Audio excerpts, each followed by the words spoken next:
Alright, so for this one, you can start with that line. We're going to try to break it into two binomials because we have trinomials here. Check for GCF. I don't see one. The leading coefficient is 1.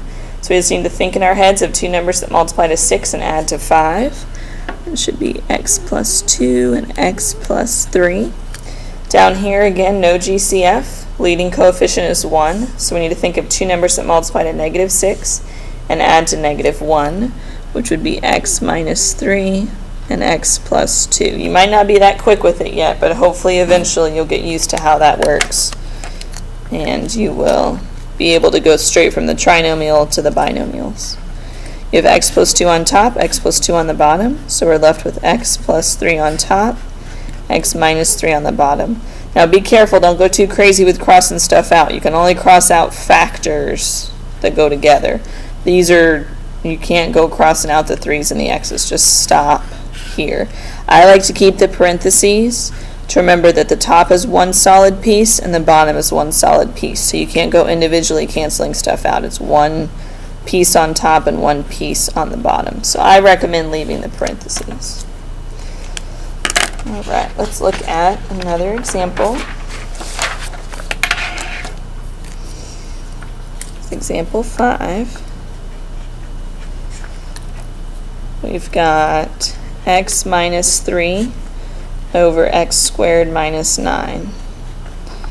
Start with that bar. So we've got x minus 3 on the top, and there's nothing else we can do with that. It's just x minus 3. So I'm just going to leave that one alone.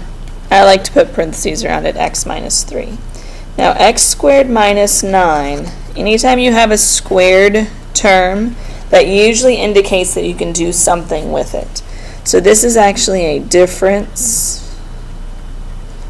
of squares, which we've talked about being able to recognize that binomial as a difference of squares. So we can break into two binomials. And you take the square root of the first term, square root of the second term, one gets a plus, one gets a minus. You can extend that division bar. So it's x plus 3, x minus 3. From here, you've got an x minus 3 on the top and an x minus 3 on the bottom. So those two can cancel out. Notice you have nothing left on the top. When you have nothing left on the top, you put a 1. Got to put something up there, so we put a 1, not a 0. And then on the bottom, we have x plus 3. And that would be our final answer, 1 over x plus 3. And again, I recommend the parentheses just to help remind you that that's one solid piece. All right, let's try another one. Example 6. We've got 4x squared plus 24x divided by x plus 6. If you'd like to pause the video and try this one on your own, you're more than welcome to. If we look across the top, there is a GCF of 4x, and that leaves me with x plus 6. On the bottom, I just have x plus 6, and it's just going to stay x plus 6. And I recommend locking it up with parentheses. So we have x plus 6 over x plus 6, so those terms can cancel. We're just left with 4x on the top, nothing on the bottom, so we put a 1. When the 1 is on the denominator, you can just write 4x. So when the 1 is on the numerator, you have to keep it there. When the 1 is on the denominator, you don't need it there. And then if you feel better leaving it, it should accept your answer either way. Alright, let's try a couple more. Example 7. We have x squared minus xy plus 5x minus 5y over x squared plus 5x. If you're feeling good, you can try this one on your own. It's a 4-term polynomial over a binomial. If you'd like to watch me work it, that's fine too. So we've got 4 terms. I'm going to look at the first 2 terms and take out the GCF, which is x.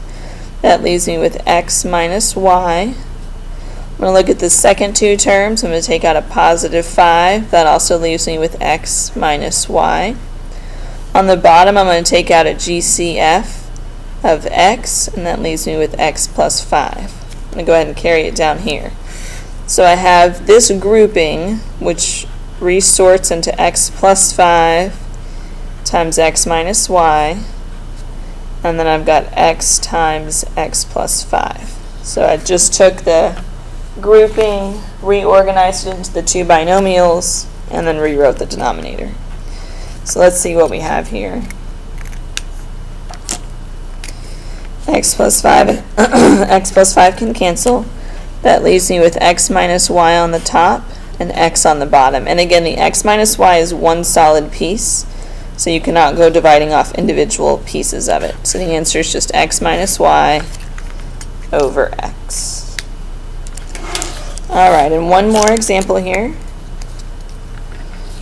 Example 8. We've got 6x minus 12 over 3x squared minus 12.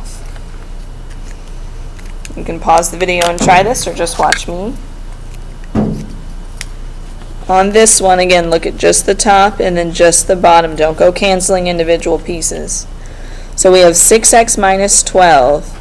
So we can take out a GCF of 6, and that leaves us with x minus 2. On the bottom, we have a GCF of 3. And that leaves me with x squared minus 4. So a couple things to notice here. You've got, let me adjust. You've got 6 over 3, which we can reduce to just 2 on the top. I'm going to leave the x minus 2 here. X squared minus 4, we have to recognize as a difference of squares. So the 3's gone because we simplified the 6 over 3 to just 2.